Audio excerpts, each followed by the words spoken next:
distinction. In my mind, if you play a show where people get stabbed, good time to make that change. You survived. I didn't go to dance. I have to say, the Go-Go's were kind of not, generally speaking, there's not a place for white kids to go to. And especially at that time. Like, there were shows, they had gigs down at Uline Arena, I think, or the Coliseum. They were big shows, but I didn't know any white kid to go to any of those shows at all. I didn't know anyone. It wasn't until there was a club in Glover Park, the Paragon 2. How this ever happened, I'll never know. They had Go-Go's at the Paragon 2. And so we went to see Trouble Funk. They played there. And that was pretty incredible. Henry actually was in that show with me. That was amazing to see them. But also, of course, I was in Minor Threat at that time. And Minor Threat's last show was playing with Trouble Funk at the Landsberg building at the corner of 7th and E Street, which is now the Shakespeare Theater. And that was a really interesting show. We knew Trouble Funk was sort of at that time, we thought of them as sort of the... How did a show like that even happen? Well, I'm going to tell you.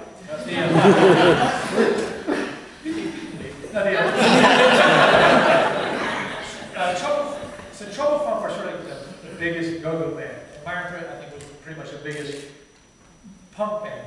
Bad Brains had moved to New York at this point. And so there was a guy named, these two guys from GW, Dave Rubin and Steve Blush. They had put on shows at GW. At which point, I think then Dave Rubin, they split up, and Dave Rubin started putting on Go-Go's. And Steve Blush was continuing to do punk shows. He had a thing called Dogbite Productions. And so we were talking, and I think we had been discussing, like, my love of, Go-Go and everything. They're like, we should do a show. Like, Steve Blush was like, we should do a show with Trouble Funk. And I thought, that was incredible, like this idea of doing, like, a go-go band and a punk band, because these were two, I think, really valid, honest subculture, and, scenes, like indigenous music scenes that were really of and about Washington, D.C. And really native Washingtonians. Like, most of the kids involved in the punk scene were just from here. There was some, people had moved in, but by and large, there was people who just really were, they weren't passing through, they weren't like college kids necessarily. No offense, college kids. But so we did this show, and so through, like, Trouble Funk had a PA. So they said we could get the sound system, or they were able to provide the PA. And then the show itself was largely punk kids. But it was a really funny show because this room was a giant, Landsberg was an old shopping, or a department store. So the room was a big, empty room. When we got there, there was no stage. Because go-go bands don't need a stage. But punk bands definitely need a stage. Because it was just, there was, I think 1,500 people or 1,000, I don't know, 1,000 to 1,500 people came. And we said, like, we have to have a stage. And like, oh, well, why? We said, we have to have a stage. So, because Trouble Funk had already set their gear up on the floor. So we got tables. And set this table and just tied them together. Set them up in front of Trouble Funk's gear. But tables are not a stage. And they don't, and if you have 1,500 people in a room, because the crowd would surge, and the whole table stage was just moving back. And they moved back maybe 6 or 7 feet until it started running into the Trouble Funk gear. And then they started freaking out. Like, man, you gotta do something about it. I'm like, what can I do? Like, I told you we needed a stage. It was and also another band that played with us, the band from Austin, Texas, called the Big Boys. And the Big Boys were like a funk punk band. And so it was kind of a perfect bill. Like, they played first, and then we played, and then Trouble Funk headlined. And I've seen most of the crowd were punk rock kids. It was totally peaceful. There was like no real hassles or anything. I think I didn't know the time was our last show.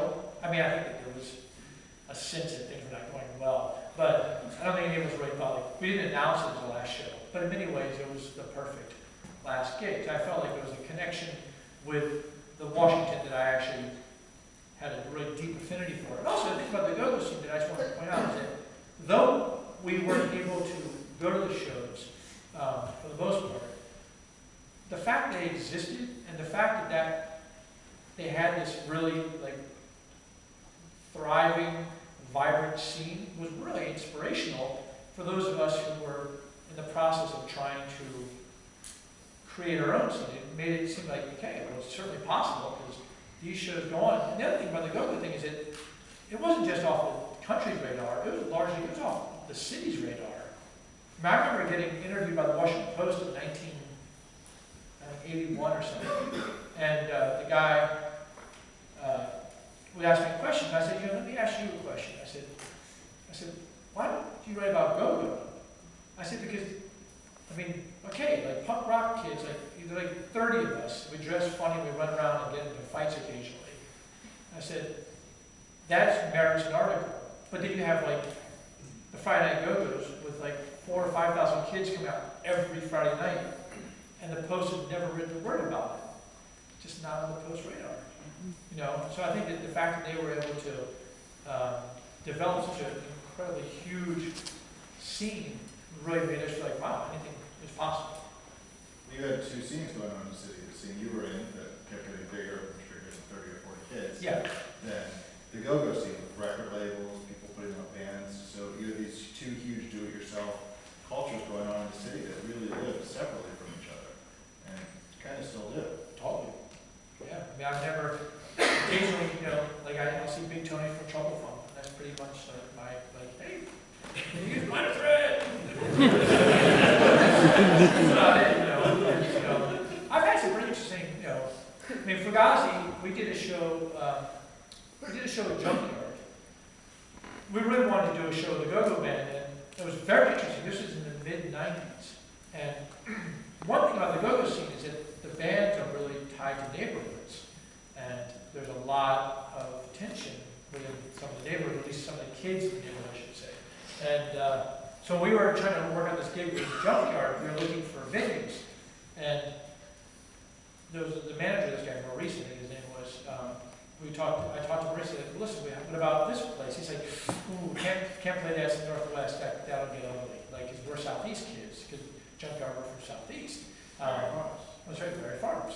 And so that anytime, every venue, we had to really think, we had to be on a neutral ground, And then the other issue with go-go bands was that it was sort of, they couldn't play a free show. That just couldn't happen, because that's just not, I don't know, that's a business thing, I guess, but they just couldn't play a free show. But Fugazi had, a long-standing position, and, we only played benefits or free shows in Washington, D.C. It was our community work, So every show we did was a benefit for the local organization, some organization or a clinic or a soup kitchen or something that we felt like was doing something for the city. And so we always played for free, and in fact, sometimes we would actually pay for the production, we pay for the PA or something, because we felt like this is our work. So we would ask to do shows with go-go bands, but those bands were like, we can't go on stage without getting paid, we have to be paid. And it was a problem, it was a big problem, because I could see paying, that we could pay for the PA or the advertising, we could pay for that kind of stuff. The idea of paying another band to play just seemed like it was just too much. And talking to Maurice about Junkyard, he came up with a really pretty, ingenious way. They wanted to do it, but as a rule, they couldn't do it for free, so what they did was they booked another show that night. And I think half the guys came and played with us, and then really left just to go play the other show. So they were still getting paid for that night. It's just a different idea. I don't think that they're greedy or wrong, I just think it's a different situation, different circumstance. And I definitely don't think it's because, the white kids are entitled. Fuck that. I'm not interested in that idea. I think that really it was people were just coming at it from different perspectives, different points of view.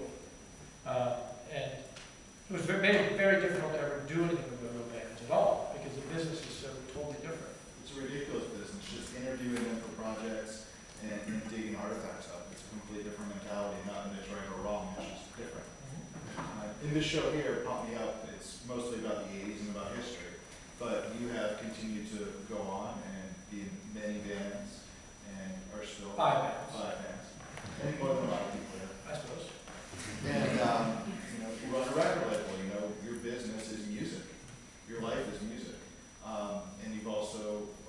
are often called upon to tell historical stories, some which you're doing right now, and some things that you want for the show, but I know you still want to keep moving forward.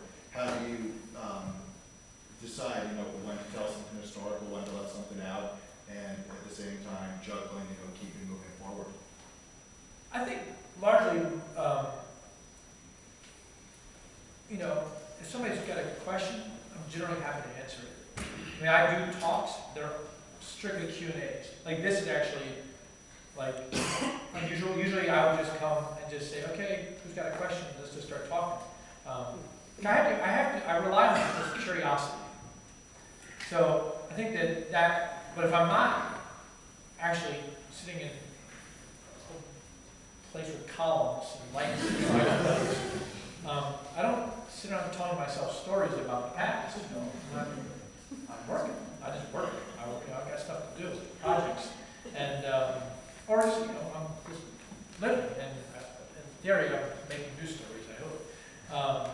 I have a sense of responsibility to the past to try to be a faithful historian in the sense of not bullshitting people, because I think that I've seen a lot of music documentaries, and they're so tiresome because they largely seem to be comprised of white dudes about my age talking about back in the day and just how they were there when history was made. And it's really an insult to people who are living now. Like, oh, I'm sorry that I was born 5 years after that. And, but I think that those stories they tell are kind of, the stories people tell quite often, they're sort of exaggerated. And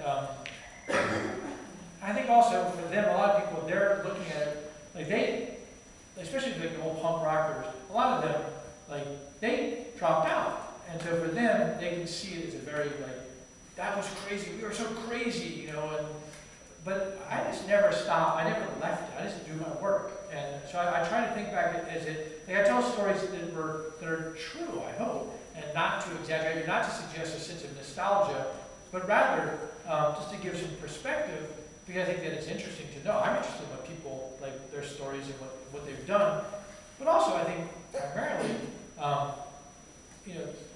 the fact that, we were teenagers in a city where there was no established music scene, really, like rock scene. Certainly no industry here at all. And we were told time and time again that if you want to play music, you have to move to New York, or LA or San Francisco or something. And the fact that as literally teenagers, my brother was 14,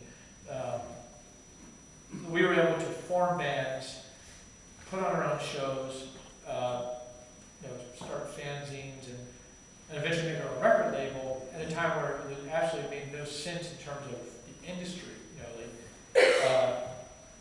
I feel like if we can do that, then it pretty much makes it possible for anybody to do it. And I think that was really